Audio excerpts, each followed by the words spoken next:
In this Your Healthy Family, I'm working to get you ready for the time change this weekend as we fall back and get that extra hour of sleep. Now, some of us may think of this as the easy or the good time change, but what does a sleep expert have to say?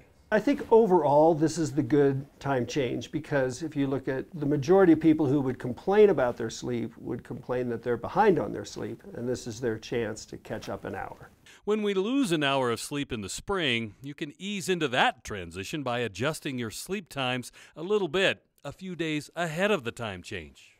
While it's not hard for most of us to get that extra hour of sleep on Sunday morning, making it count does take some strategy. Most of the strategy this time comes after the time change. So if you think about it, if you're the type of person that tends to stay up later and later, maybe you're spending too much time on your electronic devices, and you're waking up later and later and always having to catch up on the weekend, this is actually your opportunity to reestablish a better sleep habit and a wake time that works for you.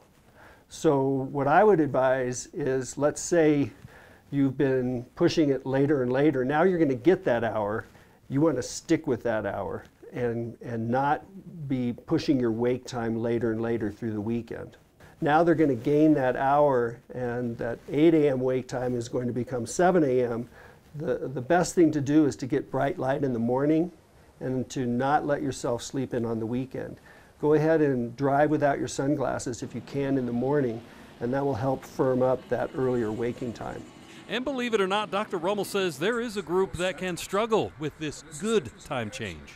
I think this is a tough time for those older people that tend to go to bed early and then get up early.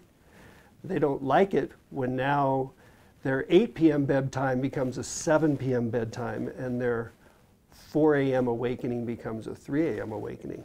I think it's something they can deal with, but generally what they're going to need to do is, rather than just sort of finding themselves waking up early in the morning, they actually need to push their bedtime a little later and maybe do it gradually. Stay up 15, 30 minutes later, and then they won't be stuck waking up so early in the morning. For Your Healthy Family, I'm Ira Cronin. For more health stories, head to yourhealthyfamily.com.